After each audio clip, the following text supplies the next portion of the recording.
The following program contains scenes which are violent in nature. The material is being performed by professionals and should not be attempted at home. Viewer discretion is advised. Welcome to Urban Self-Defense. I'm your host, Mike Arsenault. In this series, we look at what happens when everyday urban situations become dangerous. Jason Carter of the Snow Lion Martial Arts Jujitsu Academy typically shows you some simple self-defense techniques that could potentially save your life. However, in this episode, we're going to flip the script, because sometimes the best defense is a devastating offense. We'll show you how to utilize pressure points and also how to strike to get yourself out of a dangerous situation. Yeah! I think I just ripped my pants.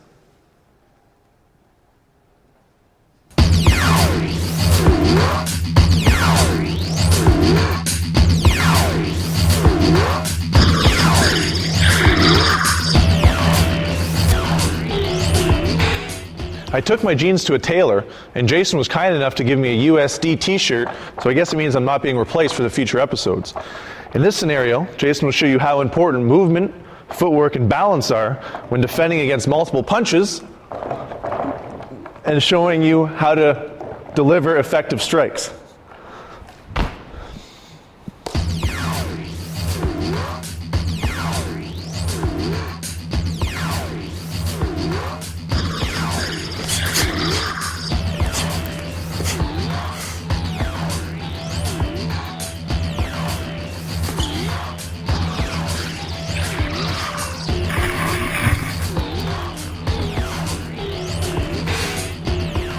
Now that was a fast defense. Let's slow it down so Jason can show us how to use movement, balance, and space to properly defend yourself. Now Jason, this is our 5th episode, so Kevin's apparently learned his lesson and is coming with a second strike rather than just one punch. Exactly. In this case, we're looking at more or less the body movement. And in this, since we're going to have multiple strikes, it really emphasizes how important body movement is, direction of movement, and keeping yourself safe using space. Okay, so the first punch, he comes in with this punch to your gut, and you're going to do the outside middle block that we've used in a previous episode. Exactly. But before we even get to that point, I really want to point out that if you noticed in this, we started off with this almost 6 feet between us. Okay? I'm a firm believer of a 6-foot safety bubble, and that's over your head and under your feet. It's all around you. If he's this far away from me, I have a greater chance of movement and able to avoid his strike. So if you pretend like you're the bubble boy from Seinfeld, no one can get in, and you can't get out kind of thing in your 6 feet of space. Exactly. Okay. I have a better time to react from this distance than if I was, say, at this distance. Right? I have very little time to react from here. So in a self-defense situation, if he was aggressive, first thing I'm going to do is step back. Make that space. It gives me a better chance of survival. So if you're in a crowded location, I mean right now we're just showing the defense. If you're in a crowded location, again, create that space and get away from it. Exactly. Okay. And if you notice, the second thing I did is I brought my hands up. Okay? I tucked my thumbs in, and I had my hands open. I didn't have them closed in an aggressive position. Because if your adversary is already aggressive, this doesn't help him. This is just going to drive his aggression on. I want to try to calm him down first and look defensive. So I'm going to tuck my thumbs in and turn my hands over. The reason I tuck my thumbs in is if he thrashed towards me, if he comes towards me with his hands up, right, tries to grab me or something, he's not going to get my thumbs and break my thumbs. So I'm going to keep them in. So is it the same idea when you're throwing a punch? You're not throwing a punch with your thumb hanging out, right? Exactly. Okay. And really, there's no difference from this to this, right? It's just moving my hands and closing my fist. But also, this helps calm him down slightly. I don't want to do this. And from here, this can block everything up here. This can cover everything down here. Okay. All right, so Kev wants to do this, so let's follow through with that punch. So the punch comes. First thing I do, if you notice, all I've done is physically turn myself off center and lowered my balance back. I haven't moved my feet yet, as in a step. I've pivoted on the balls of my feet, so when the punch came in, I basically evaded the punch. All right, so is that a little bit different than what we've learned before? Because I remember the outside middle block from a previous episode, I would kind of move my feet and get out of the way. Exactly. Okay. In this case, maybe I don't have time to move. Maybe it happens so fast, I don't have time to react. It's quick. So first thing is always evade. So when he throws his punch, I evade.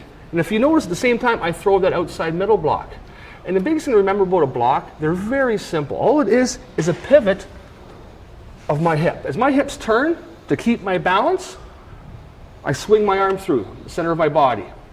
I'm physically not stopping his punch. I'm more or less redirecting that energy. Okay. So it makes it a lot easier. Really simplifies the block. So he throws that punch, I block.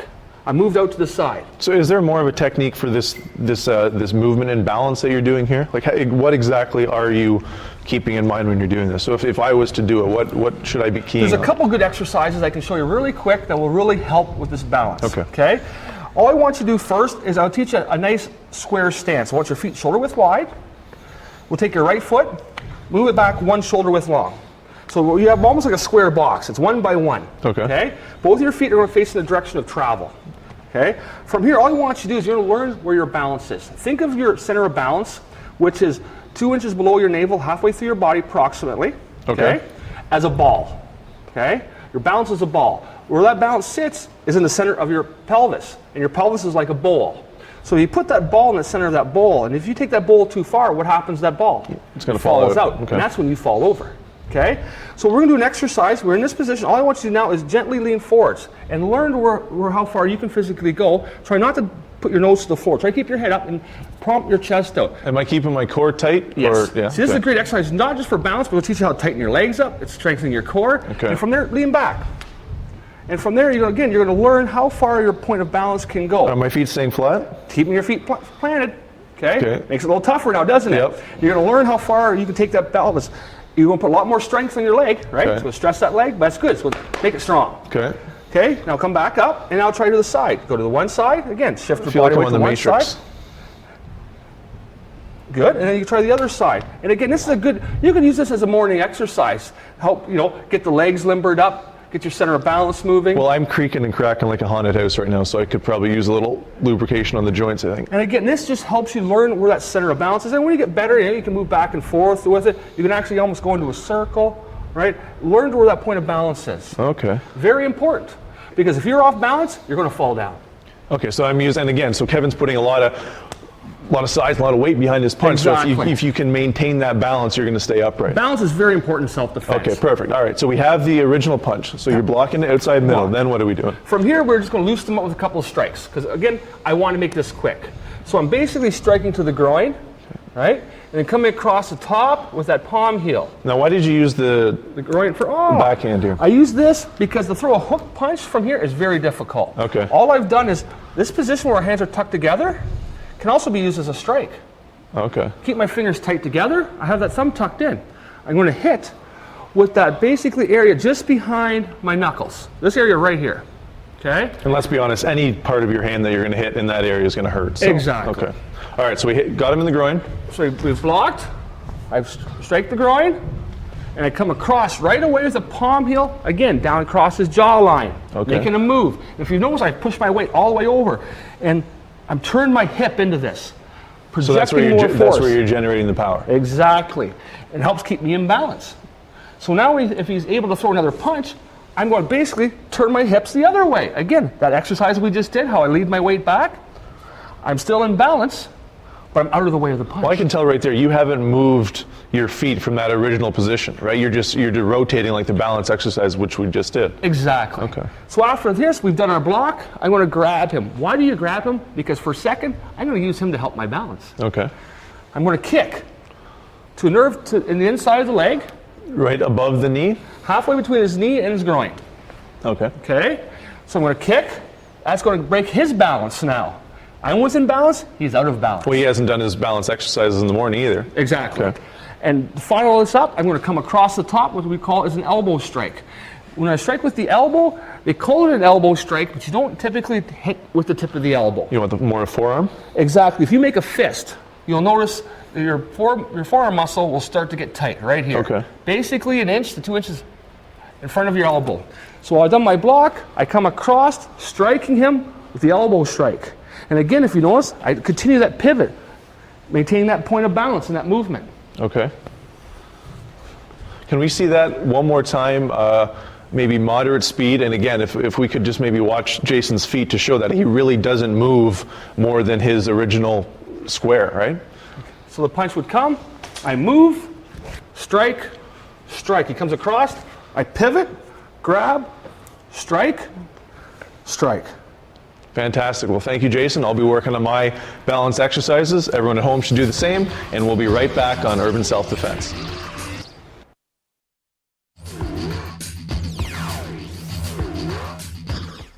Here's a self-defense technique you can learn in less than a minute. A high inline wrist grab. My hands are up in a defensive position. I don't want them to hurt me.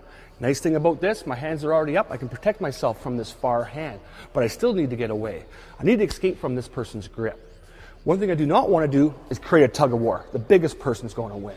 What I'm going to do is I'm going to escape between his thumb and his fingers, which is the weakest point of a person's grip. To do so, I'm going to roll my hand, my thumb over, drawing it to under my opposite arm. As I do so, I'm going to scoot myself back, creating a safety space. So my hands are up, I draw it, I create that safety space. Let's look at that one more time a little quicker. My hands are up, he grabs, I escape. There's one more tip to help keep you safe.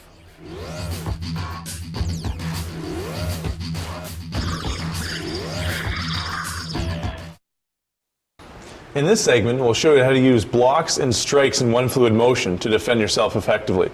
And of course, this wouldn't be USD without a trusty old groin kick.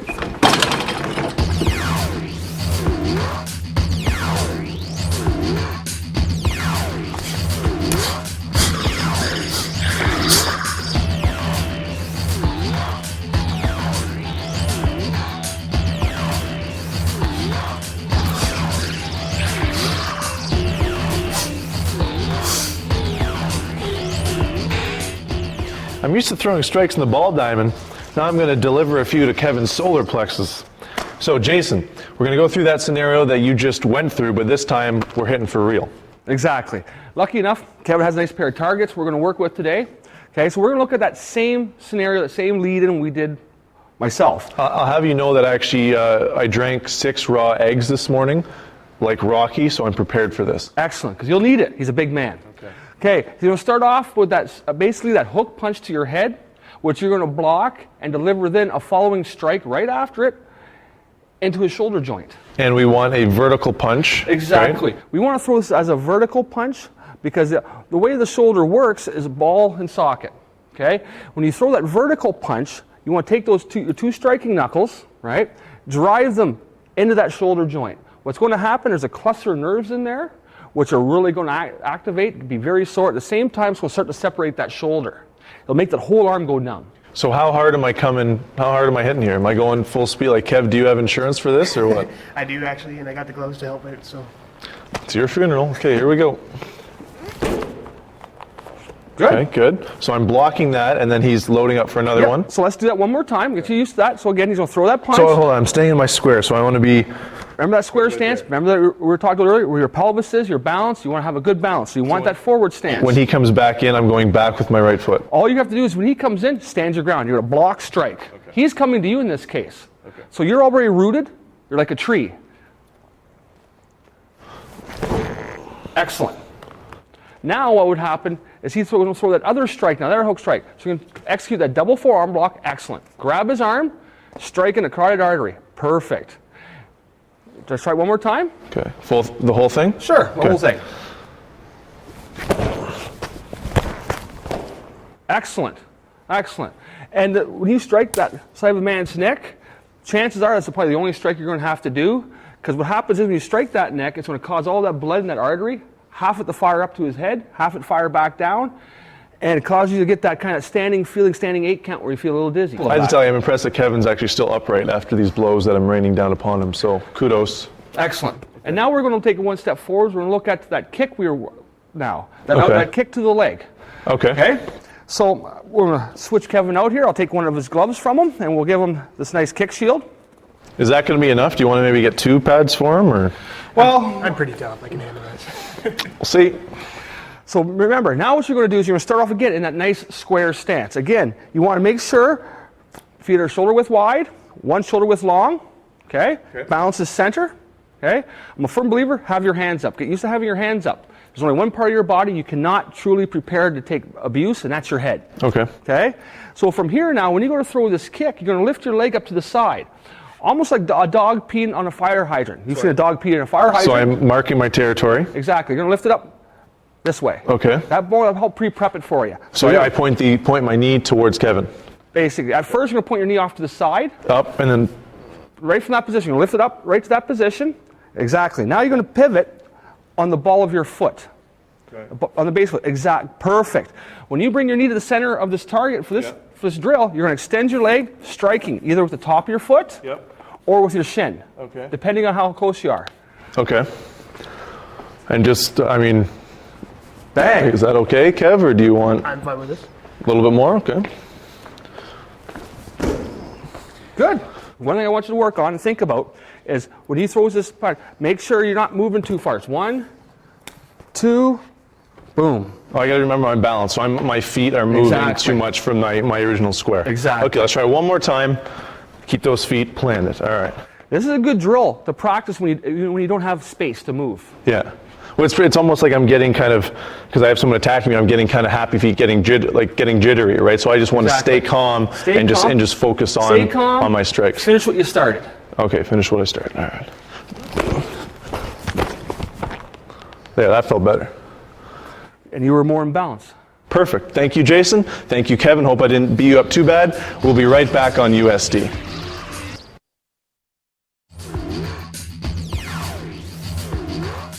Here's a self-defense technique you can learn in less than a minute. We're looking at a horrible situation. That's when you're grabbed from behind with your arms in. You could be walking along through a parking lot anywhere. Someone grabs you. First thing, stay calm. What I'm going to do is now is to help give me a little more time for freedom, I'm going to step forwards. Doing so brings my weight forwards, makes it heavier for him to pick me up. I'm going to pivot my hips now, clearing a route basically to strike his groin. I'm going to strike his groin, striking with the blade of my hand. Strike. Strike. I'll strike until his grip is broken. We pivot ourselves out, push off his chest, giving us space to get away. We're going to look at that one more time, a little quicker. Again, you could be walking along, someone grabs, step forwards, open up a route, strike, strike, strike, push off. There's one more tip to help keep you safe.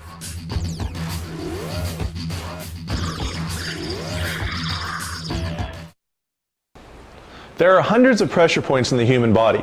Some are used for healing, and others are used for pain compliance. In this next segment, Jason will show you a few pressure points from that latter category. Isn't that right, Jason? That's right, Mike.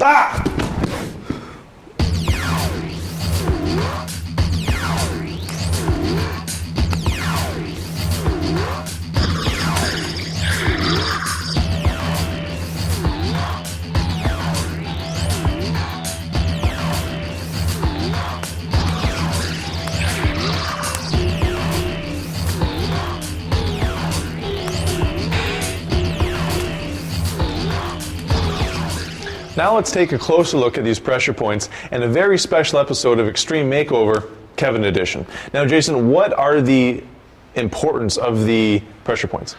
They do a few things for us. First thing is, I like to call pain compliance. If a man's in pain, he will comply. And it's important to first look at what makes a pressure point a pressure point. A pressure point is typically where two nerve endings meet, where they Y out, or where they cross over. So it's an intersection of the nerves. And exactly. The great thing about them, everybody has them. Okay? And we can use these to help equalize, or in this case, give us an advantage over our adversary. Okay, so the first one was where? About halfway up the forearm? Exactly. The first block, he threw that punch and I blocked the arm. We were blocking basically a set of nerves that is basically right here on the bone line. Okay, so this is, let's X marks a spot right there. Exactly. Okay. And striking that nerve hard enough, yeah, it will physically cause almost like lightning to shoot down the arm and his fingertips to go tingly. Okay. All right, so then we moved, so we got that one, and that will cause him to drop something if he had it in his hand. Exactly. Okay, so now we moved on to, what was the next one? The next one we had to grab my wrist. I rolled his arm open to attack the nerve basically between his bicep and tricep. Give us a flex, Kev. Right See here. the guns. Right there we there go. is the right point there. we're looking for. And it's exactly between those 2 points. And again, if you hit this point hard enough, the whole arm will go numb. So now, is there a point, like it seems in these two pressure points, we're right between kind of the tricep bicep muscle, and same thing on the forearm, we're between two muscles. Is that where these pressure points are generally Not always. located? Typically, yes, because that's where a lot of cluster nerves. But again, it could be just where a crossover section or where a set of nerves Y's out. So how big of a sweet spot do we have, I guess, right? Because I'm drawing the circle. So if do you have to hit right on the spot, or do you have a little bit of leeway? There left is a to little right? bit of leeway depending on the point. Some are more pinpoint than others. Another thing that separates pressure points is some pressure points are touch points, some are rub, some are strike. And there is a difference. Okay, so all right, so what would the bicep one be? All of the ones we are talking right now are basically strike points, that we hit them, which causes that pain to flutter up to the brain, and then that stimulator to come down and cause something to happen, like the fingers to go numb, the arm to bend, or you to lose balance. Okay, so now we've got the biceps, and now we keep traveling up Kevin's body on this journey to where? Actually, we moved down in this case first. I moved down to his wrist line. This here is part of his heart line, right across here. You hit it with the palm of my hand, and what that did was cause his hand to help start opening up. So that way, if you remember, he had a hold of my wrist, right? When I hit this, I was able for me to pull my hand free, to get my hands free. Okay, so these two have been clusters. This one is kind of all along the arm, right? So as long as you get anywhere along this line, you're going to be okay. Exactly. This here is, you know, where your pulse, right? Your pulse runs down. If you slap this point hard enough, you could actually cause a man's heart to flutter. But in this case, we don't want to do this to this poor guy. Don't do this to somebody that might have a bad heart either, because it's not good for them. Okay, we've struck that point. Now we're moving up the arm. Okay, we're going to move up to the crook of the elbow, which is just on the outside edge, right where your elbow bends, but to the outside edge is a point right here. Right here. Let's do a question mark on this one. There we go. Looks like the Riddler. Okay, when you strike this point, the great thing about this point, it physically helps cause the hand to shoot open. Okay. It's used a lot in law enforcement to cause the man's arm to bend. If you try to have your arm locked tight and someone hits that point, it will actually cause your arm to flex and your hand to loosen up. It's really good for when they use to put cuffs on a person. They grab a hold of that point and pull the arm up behind. So do you kind of dig in with your thumb? You could dig in with your thumb, or in this case, we were striking with the ridge of our hand. I was striking that point. Okay, and then we're going up towards the neck, correct? Exactly. Then we moved our way up one more step. Right up, we moved up to what's basically the carotid artery. It runs right here. You can see that little bulge? So we'll put a point right here. Let's do a lightning bolt. There we go. Exactly. That's a good point to put a lightning bolt, because if you ever get hit in that spot, it feels like lightning shooting to your head. It may actually, when you hit it hard enough, you'll get the feeling of your eyes bulging out, because that's all the blood being pushed to your head. And then you'll get a feeling of lightheadedness, almost like a standing 8 count, and that's caused by, now there's suddenly a space of no blood going to your brain. So yeah, this is going to cut off the supply, so that's going to, again, he's going to be out on his feet. Exactly. It's a standing 8 count. Perfect. Thank you, Jason. Now I have one more special pressure point that you may not know about. I'll just show it here. It's right along the forehead here. Excellent. We'll be right back on USD.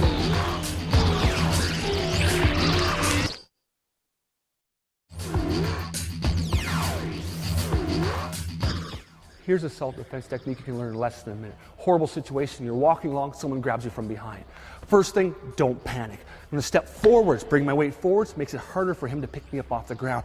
I'm going to grab his arm, because from here I need to escape. So I'm going to swing over top and I'm going to strike him. The hand holds him still. I strike him down into his shoulder and the side of his neckline, loosening his grip. From here, my hand slides down. I'm going to grab his wrist. I'm going to grab my own wrist, push myself out. From here, I'm opening up some space. I can take my elbow, striking center mass, push his arm up. I'm going to pivot out to safety. We're going to try that one more time a little quicker. So you're walking along, grabs you, step forwards, grab, strike, strike, strike, push yourself open, strike, strike, up. You're free. There's one more tip to help keep you safe.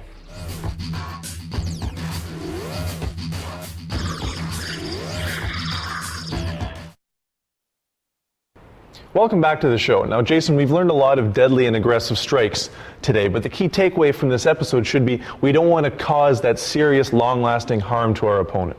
Exactly. Our whole goal here is, as with any type of self-defense, is stop what's happening, stop that situation, and get yourself to a safer place.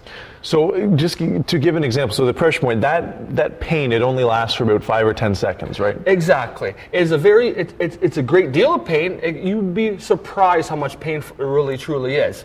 But the nice thing is, it goes away. It's probably just as painful as breaking a joint, but the long-lasting effect is gone. Well, because you don't need Kevin to be hurt for hours or days or anything. You just need a small window to extricate yourself from the situation. And that's the key. And that's one of the keys to the art of Ning Bulam that I teach. And we like to say that's where combat hits compassion. What is the English translation of that? Ning Bulam is Tibetan, and it translates to compassionate excellence. Our whole goal is, again, it's a combination of karate and jiu-jitsu. So we do the strikes, we learn how to effectively and efficiently strike, but at the same time we learn all the throws, the locks, and the pressure points to control a person, so you don't always have to hit them. So this is your proprietary system. So what made you decide to design this system? Like, where did the combat versus compassion come from? Myself, I started off in karate, did jiu-jitsu for many, many years, got involved in a lot of spiritual work, and that's when I realized it needed to go back to what it was. A lot of the martial arts are very spiritual based, but unfortunately in modern times they're being separated. My goal was to bring it back together into one. So what do you want the viewers at home to take away from this episode? What's the one thing they should remember? Because I'm sure there's a lot of pressure points and different strikes kind of running through their heads. So what do you want them to recall from this episode? The biggest thing to recall and take home from this is not all self-defense has to be the ground and pound. We can successfully and efficiently stop an attacker causing minimal harm but maximum effect. For Jason Carter, I'm Mike Arsenault. We'll be back next week on Urban Self-Defense.